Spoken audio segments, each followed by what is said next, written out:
your website in 3 seconds or 4 seconds. If they can't find what they're looking for, they will drop off or they will uninstall your app. So that is what we've seen with our experience. Thank you. So basically, I'm going to talk more from a platform, from a mobile platform, which I help run. It's called Editor-G. So the whole idea when we started Editor-G was how does one consume news, video news online? So what Netflix and Amazon Primes have done very well is that they've made watching entertainment very easy. You know, you can go into a Netflix and you click somewhere and, the next 45 minutes you're watching a show. But that truly doesn't happen with news because most of your news clips are 15 seconds, 20 seconds, maybe 2-3 minutes. So then you go, you click 1-2 minute news piece, then you watch that. Next what? Next, you don't know what to do. Then you have to go back and then you have to search for the next piece of news. But news as an industry also, if you do not know what the news is, how do you search for this news? Right? That was the other point of it. And the third challenge which we were facing was, like for most of us who know how to read and write, we go into Google and we type what's the news and it gives us a list of news. But that's not true in the case of a lady sitting in Gadchiroli or somewhere else, in the rural India. For her, she doesn't know how to use Google. So how do you do?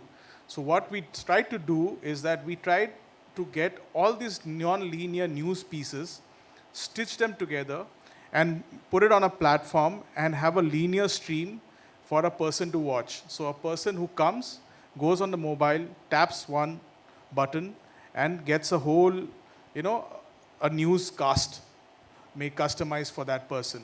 So that was the use case, and that was what we're trying to solve with the news with Editor-G. Thanks, Mr. Sujit. Just briefly, I want to make 2 points. I think one is really the whole, in the world of business, customer centricity is now centerpiece, clearly. And for a large amount of customers, their first interaction with the brand is largely on the mobile. So I think the 2 challenges that businesses today face, one is legacy businesses which are not mobile first, right? They're up against brands that are truly mobile first, right? The Amazons, the Flipkarts, the Ubers and Olas, which are really mobile first. How does legacy industries convert to make it as customer friendly as brands that have come out of the digital age? And the other aspect, as I work closely with startups, is a lot of startups invest a lot of their efforts and monies into building robust world-class platforms with best-in-class, learnings. But I think they don't invest as much in user experience. And I think the real impact of what consumers see is those 3 or 4 clicks before they make a purchase or before they make a decision to buy. And I think that's where not enough thinking is happening. Because no matter how big or small your startup is, when you're on the phone competing for real estate and for a user experience, it's those 2 or 3 moments when you're rating this versus the Ola and the Uber and the Amazon and the Flipkart who've kind of mastered the art. So I think its importance is to understand customer design. And the second part is really great design is based on understanding user insights. What is it that the user is expecting? How soon does he want to make a decision? And what are the key parameters that he's looking at? And that will come if you understand your consumer. And now with the extent of personalization, you actually have all the data. So when a consumer clicks on your app, to know exactly who this customer is and what is that he's seeking, to make the experience as seamless for him as possible, I think that's where the real challenge is going to lie. For us at Stir, I think our sort of customer centralization is bifurcated.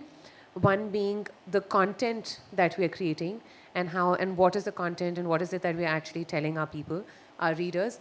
When we shifted from a print publication to a digital platform, just the way we approached the creation of content changed a lot. We were doing shorter articles, we were doing things that were more sort of on point and concise. Whereas in print, you could go more in depth, you could provide information that would free flow, where people could skip parts and come back to parts that they were interested. That doesn't work in the digital space. In the digital space, it's a linear scroll, and that is something that we were very conscious of. The second part is the presentation of this content, whereas again, it kind of works in the same way that in a magazine or in a book, you can kind of go back, you can bookmark pages, which is really not necessarily how you would function in a digital space. But also for us, what's important is to categorize and present the content that we are putting together in a manner that is easy for people who come to a website, for them to perceive it, for them to find what they're looking for. And we went the unconventional way by not categorizing our content into typologies such as, so we deal with architecture, art, and design. So for us, we wanted to steer clear of categorization such as projects and products and applications, but talk more as broad-based subjects and contexts, which fall well within our branding called See, Think, Inspire, and Reflect. So if somebody wants to see something, they want to witness something where they can look at applications and examples, they go under the C category, and they look at projects and products. If somebody wants more inspirational content, they go to the Inspire section where they're looking at people's stories and they're looking at interviews. The idea being that the customer has the option to explore and to discover content as they navigate the website, but are not necessarily directed and pinpointed to certain classifications. That works really well for us, being in the creative field, being in the art, architecture, and design field, because an architect today is not only inspired and not only looking for material which is only architecture based.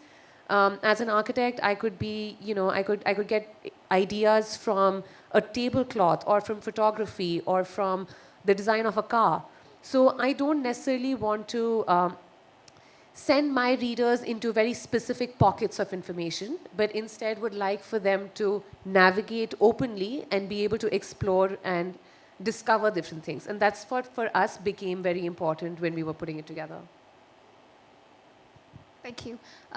Interesting sort of reads from everyone. I think, so Payback essentially is a multi-brand loyalty program, and we work with a lot of partners across board, across retail, travel, and banking, and various sectors to drive acquisition, retention, engagement, some of the challenges that most brands have.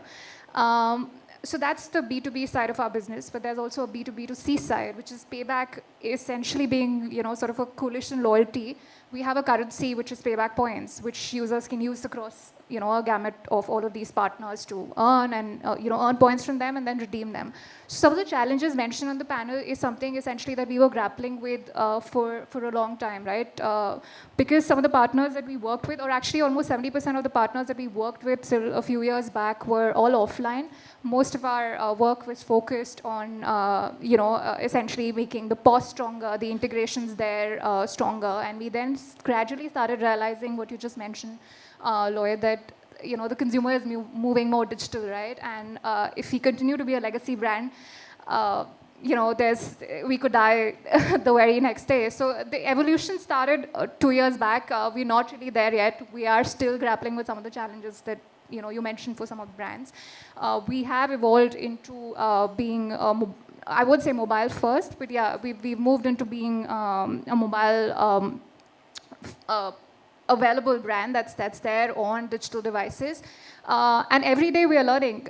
So our consumers are spread across such a wide spectrum that, we have to measure and see which is the right audience that we need to sort of pick and target and choose. So there is someone who is very engaged with the app who would be coming in with a very different expectation to what he needs out of Payback versus someone who's new to the ecosystem and still wanting to find out what he can do on, on the device or interact with it. So considering all of this, just 2-3 things that we keep in mind, which we've done so far across, other channels or ecosystem that we were implementing. 3 things I would say. Contextual, personalized, and real time. These are the 3 sort of mantras that we use across, any communication strategy or any design strategy or any thinking strategy that we have at Payback, which we apply across mediums. And that's what we realize will work on a digital medium as well, right? Consumers, as devices are becoming smaller, your attention spans are also becoming smaller, right? How do I get them in that initial 3 seconds of them coming onto my app or website, right? And we're going through that journey of learning continuously, and I think that's something that brands need to do. The other is being what we spoke about, right now, about conversion funnels, learning where your consumer. So data can be a very critical piece of your entire design, marketing, and execution strategy, so to say. And there are a lot of points that you learn on an ongoing basis every day from consumers, which you would not realize is could be a problem area for you. So as something as simple as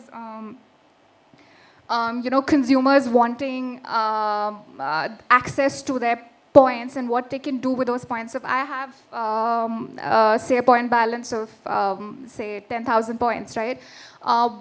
Most consumers come on to our app or website looking for what is the next, what is the optimal thing that we can pick up. So far our app was very, app or website was very straightforward. There was a standard list of, products available that you could go for without actually thinking into what could a consumer be coming in for, as a requirement that he would come in to an asset like this. So as we were going through the consumer funnel, we realized that a lot of consumers were dropping off after login when they could not find the right set of products which they could redeem for that points, because that's essentially the first thing that they would be coming in. If I have, say, an X number of points, what can I do with them?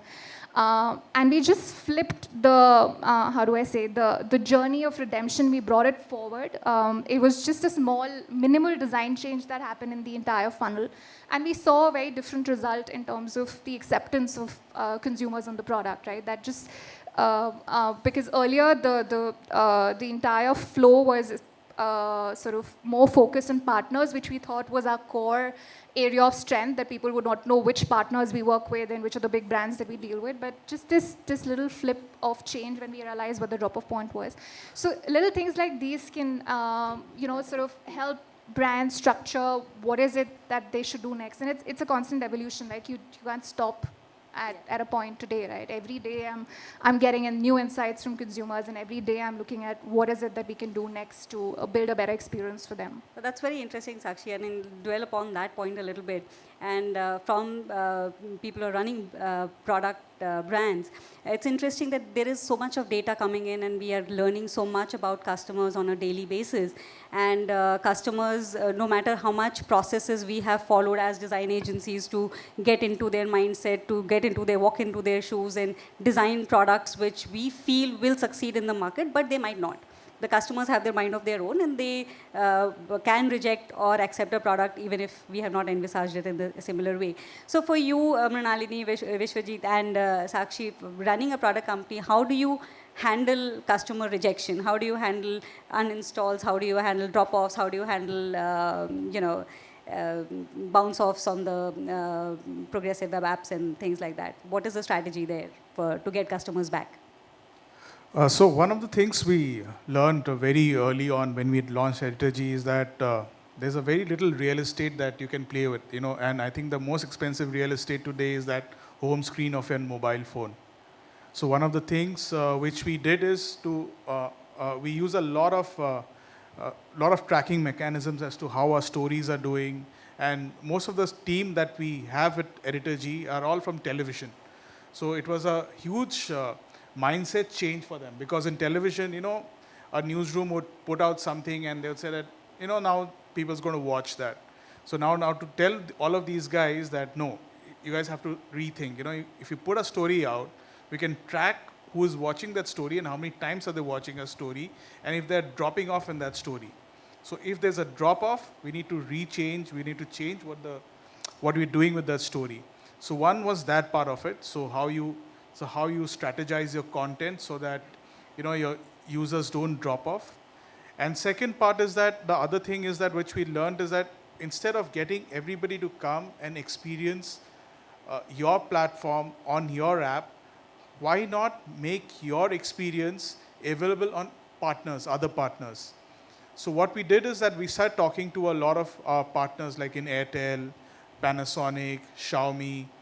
And then what we tried to do is that we've built the Editorji experience available on all of these platforms in our native format, which also helps us monetize it because it's on our native format, it's on our native player, available on that, we can throw our own ads. So that's the leading edge to that.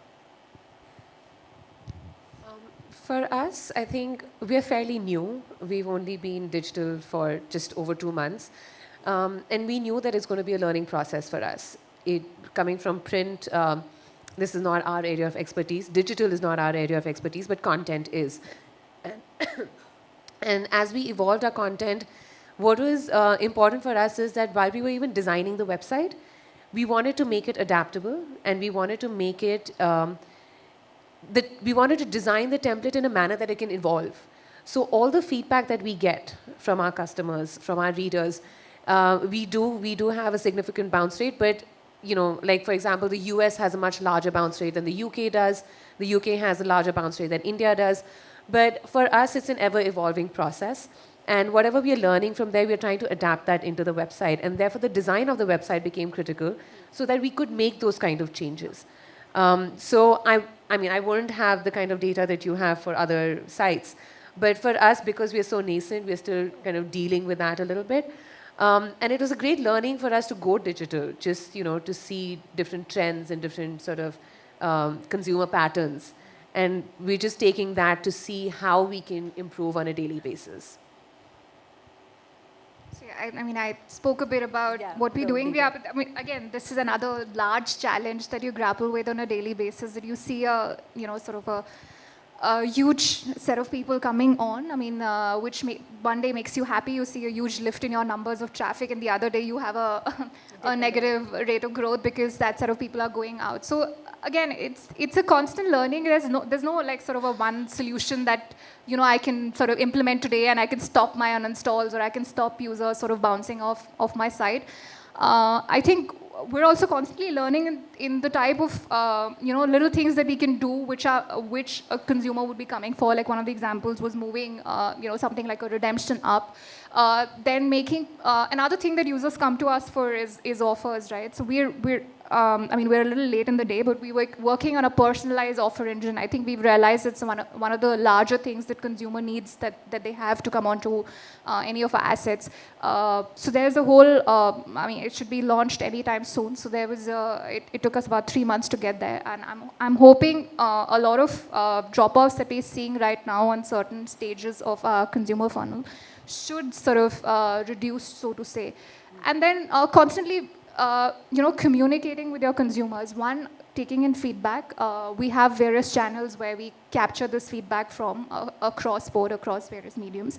And then there is a whole team which sits in and sort of absorbs this feedback, looks at other insights that we have coming in from data points from various other channels, and then we merge the two and see what is it that we should do next, right? That's how the entire evolution is planned. And it's, like I said, constant journey.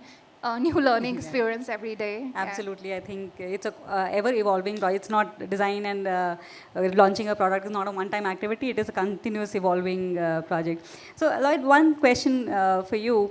You're investing in a lot of companies. How important do you think? How much weightage do you give to startups or companies who are very well versed into evolved customer journeys and customer-centric approaches versus the legacy kind of products which might not have that evolved customer experience? Does that play any role in your mind, or how do you train them or get them to think about customer centricity?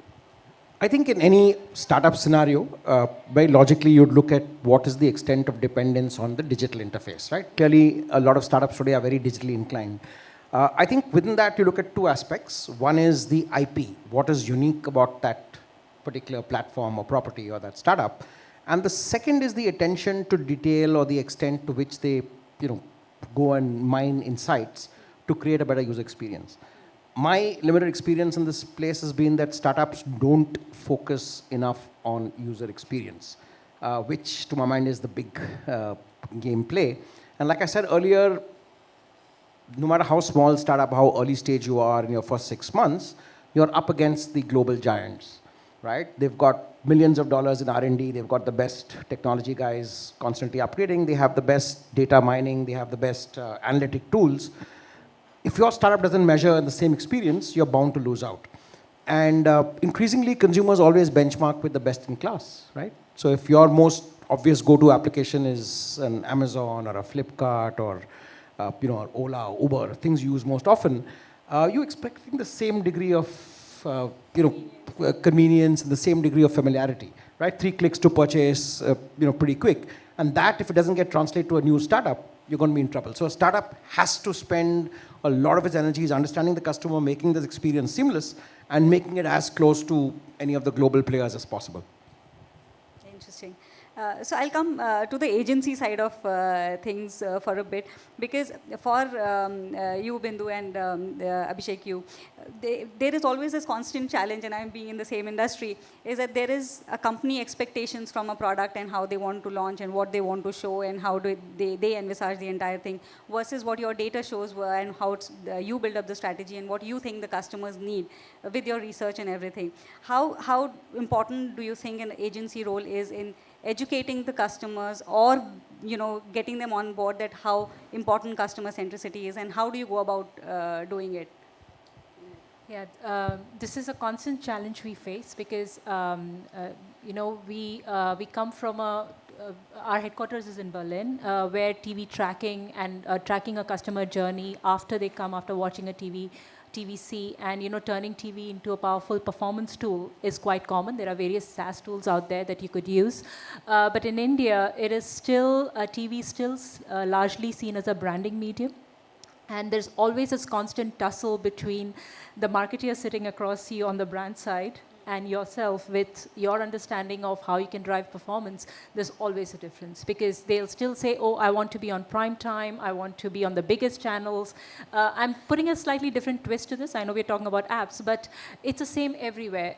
Your understanding of your brand and what you think is good might be different from what the agency is advising you, because we work across different brands. We have seen the different journeys those different brands have made at the different stages of their growth, and we advise based on that. And on the other side, you have younger brands who have a certain perspective of who their target group is, who are they trying to target, versus what we are telling them. So it's always a little bit of give and take, because often you learn a lot of new things from the customer side, and you understand a lot more, and sometimes it's you telling them about what you have tracked and what you have learned from the past and how it can be applied into their marketing strategies. So I think it's always about learning a little bit from each other and finding out a strategy which is personalized and best for that brand. Yeah, I agree with what Bindu just said. As agencies, I think there's a twofold role that we play.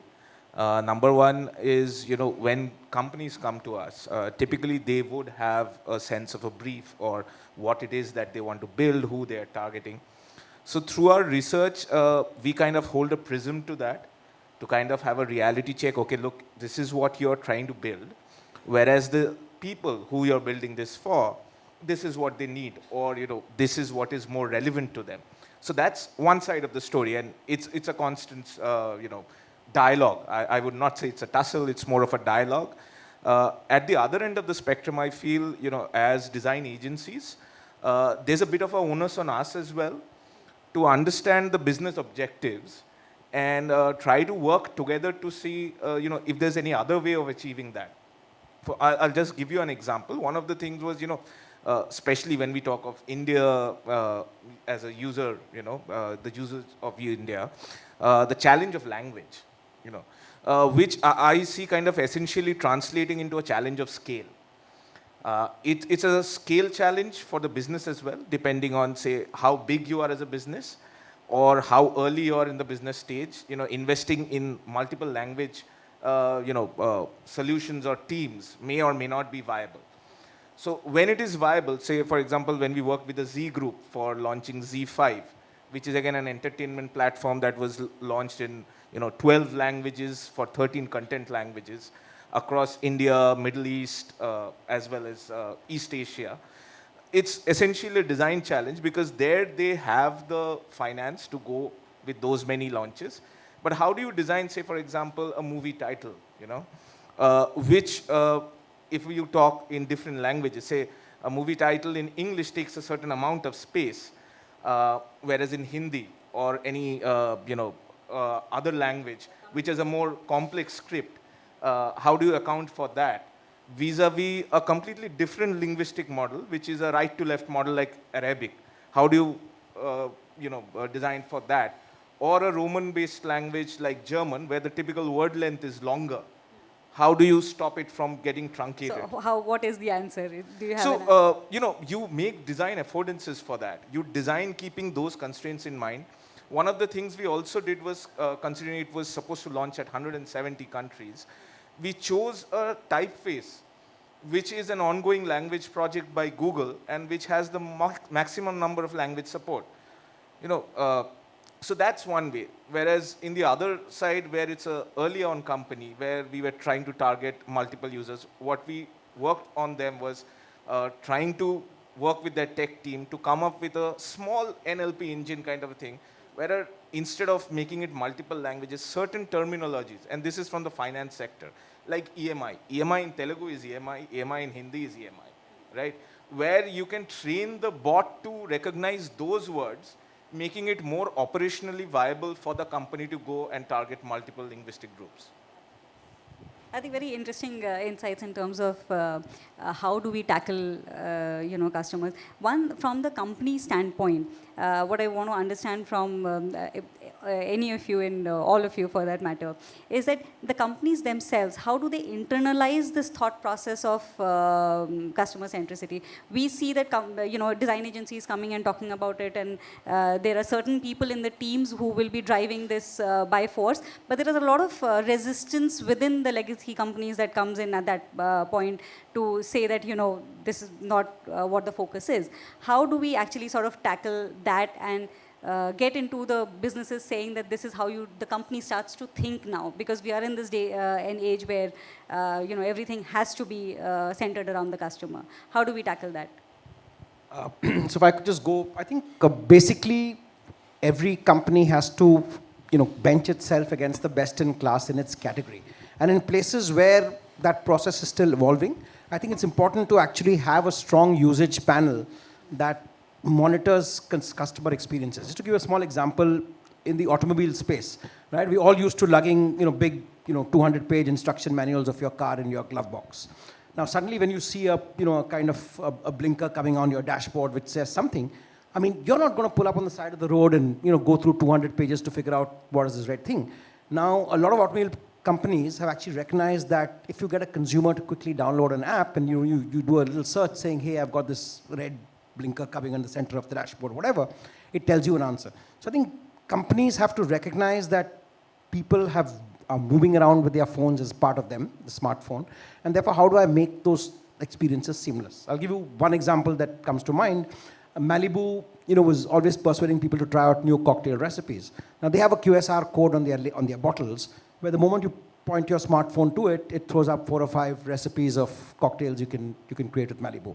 So recognizing the fact that consumers live with mobile phones as part of them, and then integrating that experience into the real world. Target in the US just launched something called store search, right? So you go to a store, you're in this geography at the Ambience Mall in Gurgaon. The moment you click on the Target app, it tells you the entire layout of the store. Now you could actually, zero in on the areas you're interested in. You want to go for men's apparel or whatever. It tells you first floor, left-hand corner. This makes the experience seamless as opposed to still being a legacy company saying, go and look at the map near the reception. No one's going to do that. So it's really understanding and, kind of innovating basis what consumers really want. So as I mentioned earlier, for us, the challenge was shifting from print to digital. And over there, it was similar, doing a lot of research to see how people consume the content that we're putting across. Most of our writers come from the design background, so we've got designers and architects who write content for us. So to kind of retrain them and redirect their energies into how somebody's going to be consuming content on a digital platform, and therefore their writing needs to cater to that. That became important. How the content is displayed on the platform became important, just in terms of what works, what doesn't work. In print, we never used to do video, obviously, right? Today, most of our interviews are video-based. Now, it's a complete mind shift that we needed to do for us, keeping in mind that consumers today want to see more video. Video just works more, is more successful as a model. It works on a mobile as well as on a desktop. We've got, otherwise, written interviews get really long and lengthy and, you know, go up to 200, 1,500 words. It's not something that people want to read on a mobile app. They might want to read it on their desktop, but then we also know that our consumers are 65% of our consumers are on the mobile versus a desktop. So we know that we have to make that shift. We know that we have to now. It's a mandate that when you're doing videos, you have to have. When you're doing interviews, you have to have a video content. A part of it has to be video.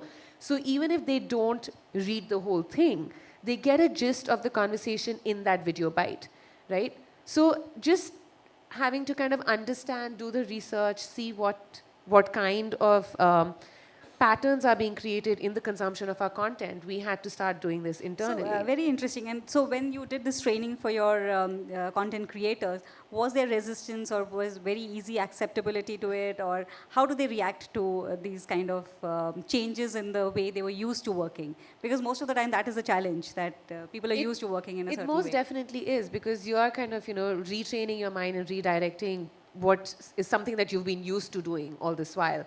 But I think we work with a bunch of really young, enthusiastic people, and for them to try out new things has been very, very successful for us. They've taken to it as fish in water, and it's been an interesting journey for all of us, I think. I'm more old school. I like my print, and I like the smell of paper, and I want to touch pages and flip them around.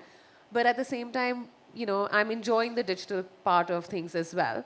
And I think our team has done really well and has worked. I think the content team working really closely with the tech team and the business development team, that becomes really important to have these internal dialogues and to see what works where and how. So it's not anymore that, okay, we've got a 200-page magazine, out of which 40 pages are for ads, so here's the BD team, go and get ads, right? It doesn't work like that anymore. Even the advertising and all of that is very well integrated into the way that we lay out our content on the website. So everyone's working together, and I think that constant dialogue between the different teams is what is absolutely critical. If I could just add a point to what Mrinalini said, I think, again, one experience I've had with legacy companies, I used to work with HP. One of the challenges was how do you get a lot of your senior officers and executives to amplify some of the thought leadership that HP wants to stand for. And we recognized that not all the senior leaders were as tech savvy kind of as familiar with social media platforms. So there, one of the things done was reverse mentoring, where each of them got attached to one of the management trainees or younger people in the group. So they actually learned to explore platforms that they weren't personally familiar with, right? Including Instagram, which was like a mental block for 50 plus.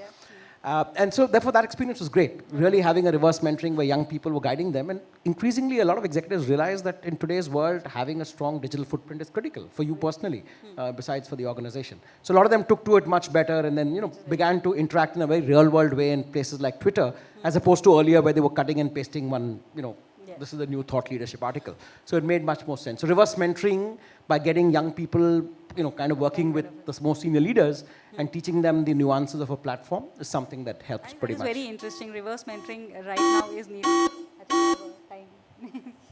Okay, so we'll just conclude this. There is very interesting insights have come in terms of how do we tackle customer centricity at the heart of mobility, right from gamification to loyalty programs to designing for them via research, usability testings, and making sure that what we put out in the market is what consumers are going to consume. With a 90% probability, 10% they are always ready to reject in that sense. But I think today we are in a time where we cannot ignore customers, and when it comes to customers, it is not only our end consumers, it is our partners, vendors, employees as customers, and every company needs to kind of think about the entire ecosystem of any sort of customer which we are dealing with. And I think thank you very much everyone for coming here today and enlightening us with the interesting insight and varied insights, so to say. Thank you. Thank you so much, everybody.